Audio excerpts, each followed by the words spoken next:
Face reality, people. Movies are dead. Games are dead. Narrative? Dead. Media is nothing but neural trigger response and viral conditioning. Wait, what are you two talking about? Okay. Before I start, anyone heard of anti-humanist terrorists? I mean, I don't know why, I just find that stupid. If that's a real thing, that's hilarious, and that's one of the dumbest fucking things I've ever heard of. So, I'm hoping this movie was just being dumb and made that up, than that being a real thing. Movies, by the name of the movie is Cleaner. This was a... Okay. I think there's only two categories to line up for this movie. It's either... I'm saying for you guys, not for me, but not yet, at least. But for you guys, I'm assuming people will either call this a good, bad movie or a bad, bad movie. I don't think good movie will enter anyone's fucking... will be in anyone's fucking description of this fucking movie. I mean, the cliches taken from things that have existed before, right? The diehards, the Inside Man, even Clive Owen's in this, hilarious enough. The Negotiator with Samuel. Fucking, who was that? Kevin Spacey. And even the movie we watched and reviewed recently, Phone Booth. Like you'll see like those type of elements where it's like, oh, there's like a heist or there's a hostage situation or something like that. And then obviously like Die Hard, you have the lone guy in there to I'll take care of the bad guys from the outside, like an ex-cop or in Die Hard he's a current cop, right? But in this, Daisy Ridley is an ex-military lady. And she has her brother stuck inside while this... It's not even a heist. It's I guess a political thing, political action by... At first, we thought it was like a environmentalist group, right? But then Clive Owen was a little bit too anti-violence. So then this one dude, whose name I don't even care what his name is, Noah? Whatever. This Noah guy is like, yo, you're too soft. And he had his own motives. He had his own real reasons for being there, which is he is of the ideology of anti-humanist. As in, like, oh, humans cause all the problems in the world, the pollution, the fuck up the environment, we kill each other, we kill all the wildlife, we fuck this planet up, we are a human virus. So he's called an anti-humanist. And I guess his whole big deal plan was to upload a YouTube video and hope it goes viral. I think that was his big plan. His big plan was just like, was to make a YouTube video go viral or some shit. I mean, that's just hilarious. But yeah, all right. If you like that genre of like the diehards, the Negotiator, that type of thing, kind of going on. Like, not as good as those movies, right? I probably have to rewatch The Negotiator, but Die Hard's obviously a classic, right? So it's not as good, obviously not as good as Die Hard. So, but it's in that ilk. And if you like that, this might work for you. Although, if you are a part of the, like, anti-SJW, fuck the blue-haired college kids and all that shit, if you're in that category, you will be triggered by this movie most likely, because they drop some political things in there about, you know, workers' rights, environmentalism. What was it? The Spanish lady who was like a maid. She's pregnant though. They talk about maternity leave. Daisy Ridley's brother is autistic in this movie. Like, so they're trying to hit all those political notes. So that alone might bother you. But if you watch it just as a movie, if you're into like a silly version of Die Hard, not as big of a tension builder, and some of the plot shit is fucking stupid to me. Like they had, like the guy had Daisy Ridley shooting off the scaffolding Like she's like a cleaner. That's why it's called cleaner. She's cleaning windows on the outside of like a skyscraper, right? So she's on one of those like scaffolding gurney things, right? And the bad guy who pretended to be one of her workers, he was really just casing the place. The Noah guy, right? He's like, oh, well, if you don't want me to, I forgot what the plan was. Like, if you don't want me to kill your brother or something, shoot down at people, which she did, and then she automatically started getting like they're like, oh fuck, look, that's one of them. This lady on this scaffolding, she's one of the bad guys, one of the terrorists, because she started shooting. He made her shoot down, and then at some point she calls the police, I think, and the lady talks to her, and then it cuts from there to something else with the Noah guy, and then it cuts back to them when they're on the phone at some other point, and she's just like, yeah, so you're a good guy. I was like, damn, we missed a conversation that would affirm that, that would confirm that Daisy Ridley is a good guy in the eyes of the police.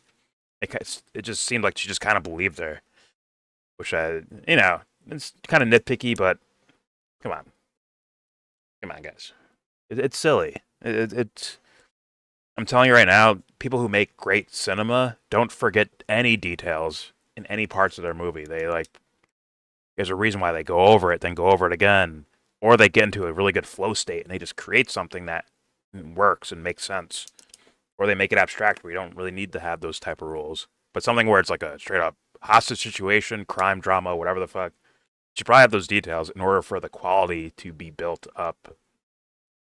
But you know what? They said fuck that. I don't know. I think there's plenty of dumb to go over. So like that's why I say it's like it could be a good bad movie. You can have fun watching it. You can make fun of certain things. You can enjoy other things. I don't really know what would be so enjoyable about it. Other than seeing the bad guy get his, the anti-humanist terrorist who wanted to upload a YouTube video. I don't see that. In fact, I think that bad guy, Noah, who was apparently doing this shit behind everyone's back, right? Yeah, he was working with other people like hackers and environmentalists. Clive Owen was like an activist environmentalist. He was just planning behind their backs. He's just using them as clout and as planners and as resources to get his main motive, which is that YouTube video. This Noah guy is actually trash. I fucking hate him as a character. Like, not in a good way. Not in a good way at all. Like, he's no Hans Gruber, bro. Where it's like, oh, this guy's interesting. He's like devilish. He has swag. He has personality. This guy's just, I don't know. He's just cringy as fuck to me, bro. The way, maybe it's his acting and it's not the way they wrote him. Whatever it is, it ain't working for me. It's just cringy and it's like, can we just kill this guy already? I'm here for Daisy Ridley. Fuck this trash guy, bro. Yeah.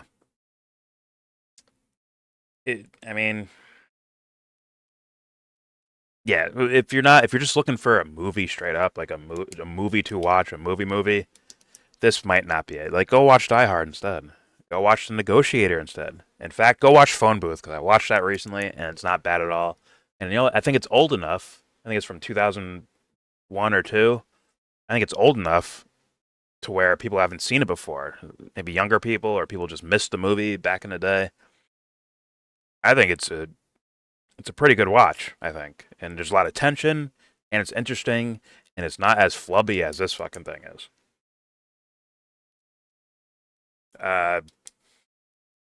Okay. Even the scheme of the bad guy, like, oh, fuck. Do I spoil it? What? Fuck it. The scheme of the bad guy, where he has like a detonators on the hostages, right? These are like the rich motherfuckers that are destroying the planet. That actually exists in real life. He has they have like bombs on them, right? And the detonator is attached to is like this watch looking thing on his wrist that checks his pulse, and if his pulse goes down for 5 seconds, they all blow up. I'm like, even that's like stupid. And then how does Daisy Ridley get it off him? They get into a tussle, a fight somehow, and then she just takes it off and puts it on her own wrist. And it's like, well, yeah, like you didn't lock that bitch on there. You didn't fucking put a code where it can't come off. You didn't make it permanent because you can't. You plan on killing them and yourself anyways for the sake of your YouTube message. Why not make it a permanent risk thing? Why not? I don't know. But oh, okay. Here's one thing that I think is positive. That would be outstanding in any movie, and it's just one kind of line, and they say it's from the terrorist guy who I hate, the Noah guy. The truth by itself does nothing, and he's talking about like, how do you make an impact on the world? Well, it can't just be pure violence and all that shit, right? Because they'll just be like, oh, he's a crazy, just some crazy terrorist guy, right? But also, he says the truth will do nothing. Like if he tells the truth of what humans do around the planet, it won't do anything.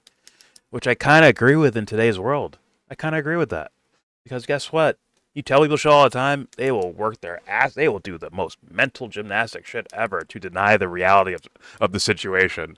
Some people, those are for the fans, the fanboys, the team players, the hopefuls. You know, those type of thinkers, those guys that maybe pick the political team and they're like, fuck, these guys can do no wrong. Then when they get disappointed, they don't even mention it ever again. They move on to the next political team to join. It's like, it seems like, although that has to be the way I think good people do things, which is like, you know, spread the truth, the quote unquote truth. But let's be real. In modern society, at least what I've noticed, per average, that doesn't matter, bro. There's a lot of dick licks out here, bro. And they will defend their team until they get screwed over. Then they'll change their minds. But it's like, we had to wait 40 years for you to figure this out? Fuck. So, like, I don't know. It's weird. And if you're someone who's apolitical, just look at the way political people behave just for a second. Just take a peek at it. And you'll be like, okay, I get what Jordan's saying there. Like, these guys, no matter what you put in front of them, they are team playing out the ass. If you say one thing political, these guys will be like, whatever team they're on, they'll either, if it's something that disagrees with them, they will call you the other team that they claim to be fighting, even though you have nothing to do with that. If you're like, yeah, you know, Trump's kind of trash. Communist. Like, I'm not a communist. If you tell a communist, like, listen, your guy's idea is kind of cheeks. Like, I don't see that playing out and working out so well, especially if you do it with political violence or anything like that. Not saying that's how all communists think, by the way. That is not, that wouldn't be fair at all, by the way. But I'm saying, like, so let's say it's some, like, pro-violence communist movement. Like, if you're like, hey, your guy's idea sucks and I don't think it helps anyone, they'll be like, oh, what are you, a Trump supporter? It's like, so you can't do anything, bro. If you say Hillary sucks, you're a Trump supporter. If you say Trump sucks, you're a Hillary supporter. That's the way I see a lot of mentalities out there going. So, you know what? That statement of the truth by itself does nothing. It does do something. It does do something in my world. You know, it does do something. I think it does something to people as well. I'm saying on the surface, I think it falls on deaf ears, man. It is what it is. I think it gets lost. So, that is the one shiny, brighty thing about this movie that I wish someone would pluck and use somewhere else in a much better film, in my opinion. So there you go. All right, okay. I tried to lay out, you know, different genres and things. Oh, by the way, the Piers Morgan line is also hilarious. Like, oh, this guy's like a huckster, just seeking attention. It's like, yeah, fuck Piers Morgan. That's hilarious. But anyways. Once again, I tried to break it down in the genres. There's politics in it. There's cliches from older movies. There's a style to it, like some of these older movies. Some of the acting is a little over the top. And the writing's bad in certain spots. It's only an hour, and it's less than an hour and a half. So you can tell they're like, fuck it, let's just get this fucking movie out there. Hey, there's all that. But then there's, okay, here's my actual opinion as far as recommendations go. I don't recommend. I don't, as a movie.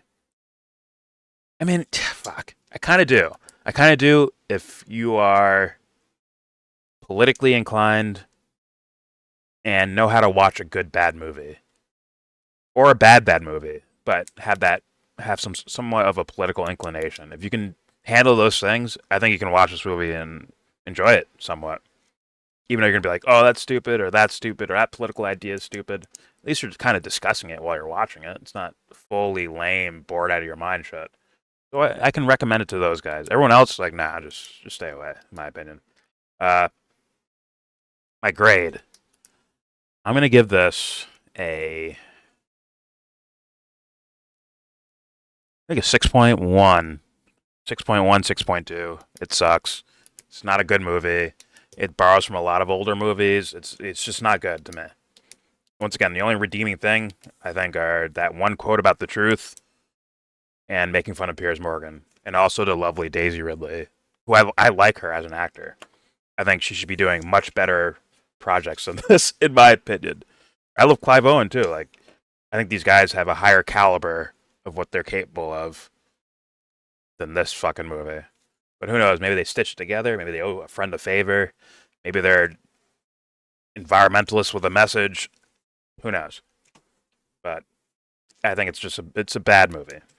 It's a bad movie in my opinion. Could be interesting for some people, but just bad for me. So yeah, 6.1, maybe 6.2 on a good day. There you go. There's your review for the movie Cleaner, starring Daisy Ridley. The hot Daisy Ridley. Sorry.